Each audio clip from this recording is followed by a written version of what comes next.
पहला पत्रस पहला अध्याय और 18वां वचन। क्योंकि तुम जानते हो कि तुम्हारा निकम्मा चाल चलन जो बाप दादों से चला आता है, उससे तुम्हारा छुटकारा चांदी सोना अर्थात नाशवान वस्तुओं के द्वारा नहीं हुआ, पर निर्दोष और निष्कलंक मेमने अर्थात मसीह के बहुमूल्य लहू के द्वारा हुआ। छुटकारे में परमेश्वर बहुत सारी आशीषें हमारे लिए उसने जमा किए हैं, कमाया है। उद्धार में परमेश्वर के द्वारा दिया गया बहुत बड़ा ऊंचा आशीष चंगाई है। चंगाई जरूरी है या समृद्धि मुख्य है पूछो तो मैं कहूंगा चंगाई बहुत जरूरी है। चंगाई होगी तभी परमेश्वर के आशीषों को अनुभव कर सकते हैं। चंगाई नहीं तो उसे अनुभव नहीं किया जा सकता। 5 एकड़ में बहुत बड़ा बंगला होगा, 10 कार होंगे, 200 नौकर चाकर होंगे, स्विमिंग पूल हो सकता है, पर अगर आप बिस्तर में पड़े रहे तो वो सब वेस्ट है। हमारे पास बहुत सारी आशीषें हैं, अनुकूलताएं हैं, अगर अच्छी चंगाई नहीं हो तो उसे अनुभव नहीं कर सकते। इसलिए हमारे देश में कहते हैं ना, अच्छी सेहत बहुत बड़ी संपत्ति से बढ़कर है।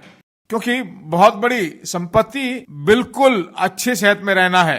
बिना बीमारी में रहने के लिए परमेश्वर ने हमें छुड़ाया है। जो कोई काठ पर लटकाए वह शापित है। मसीह हमारे लिए शापित बना और व्यवस्था के सभी श्रापों से हमें छुड़ाकर बचाया है। अगर उसने छुड़ाया है तो एक दाम उसने देकर हमें खरीदा है। एक रैंसम मनी उसने देकर उसने हमें छुड़ाया है। एक मनुष्य अगर उसको किसी ने किडनैप किया है तो उसको जो है रैंसम मनी है, छुड़ाए जाने का पैसा उसे देकर जो है उसे छुड़ाया जाता है। एक जमाने में पाप और श्राप के द्वारा फंसे हुए थे, बहुत बड़ा दाम देकर उसे छुड़ाया है। कैसे हम पाप के गुलाम बने हमने देखा था। परमेश्वर ने हमें बेचा नहीं। वो खुद पूछता है, मैं किसके लिए कर्जदार हूं? मैंने तुम्हें बेचकर अपना कर्जा चुकाए। अगर किसी को कर्जा चुकाना हो तो क्या मैं तुम्हें बेचकर अपना कर्जा चुकाए? नहीं, तुम्हारे कुकर्म के कारण तुम खुद बिक गए। तुम्हारे पापों के कारण तुम, अंग्रेजी बाइबल बहुत अच्छा है, तुम्हारे कुकर्म के कारण तुम खुद बिक गए। अपने आप को तुमने बेच दिया है। एदेन वाटिका में आदम और हवा को परमेश्वर ने परिपूर्ण रूप से बनाया। अपने खुद के लोगों की तरह अपने साथ मिलकर जीने लायक परमेश्वर ने उन्हें बनाया।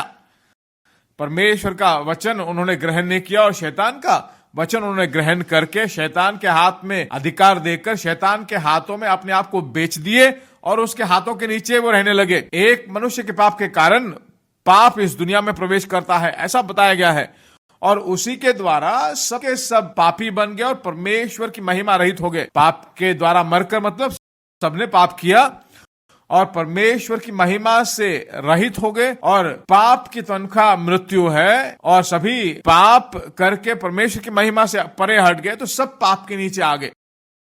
मेरी बात आपको समझ में आ रही है? सबने पाप किया और परमेश्वर की महिमा से हट गए और पाप की तनख्वाह मृत्यु है, तो सब पूरा मनुष्य वर्ग पाप के नीचे है। उद्धार पाए हुए सभी लोग उद्धार से पहले पाप के नीचे थे। पूरा मनुष्य वर्ग पाप के नीचे था और आत्मिक मृत्यु के नीचे था। और ये आत्मिक मृत्यु मन में थकान, निराश, बीमारी, दरिद्रता, कमियों को उत्पन्न करता है। ये सब क्यों उत्पन्न होते हैं? ये सब शैतान के अधिकार के नीचे रहने वाले लोगों को जो है शैतान गिफ्ट के रूप में देता है। मन में निराश, दरिद्रता, कमियां, घटियां, ये सब शैतान अपने गुलामी में रहने वाले लोगों को डिस्ट्रीब्यूट करता है।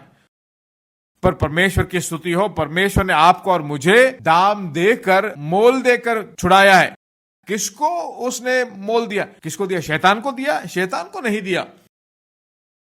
शैतान और परमेश्वर का कोई संबंध नहीं है और आपका और शैतान के साथ कोई संबंध नहीं है। परमेश्वर ने, पिता परमेश्वर को पुत्र ने जो है दाम दिया। पापी को मरना है और वह मरकर अपने पुनरुत्थान के द्वारा एक नया जीवन देकर मसीह हम सबको बना दिया है। ऐसा उसने बदल दिया है।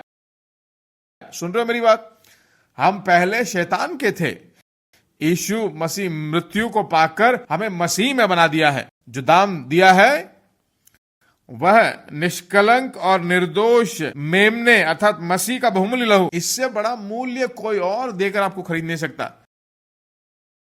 मेरी बात समझ में आ रही है? आप किसी के गुलाम नहीं हो, आप किसी के गुलाम नहीं हो, आपसे बढ़कर कोई नहीं है, क्योंकि परमेश्वर ने जो दाम आपके लिए चुकाया है वो बहुत बड़ा है। यीशु मसीह का लहू मतलब उसका जीवन, उसके अंदर का जीवन, पिता परमेश्वर का जीवन, आपको और मुझे छुड़ाने के लिए परमेश्वर ने जो दाम दिया है वो अपना जान देकर तुम्हें उसने बचाया है।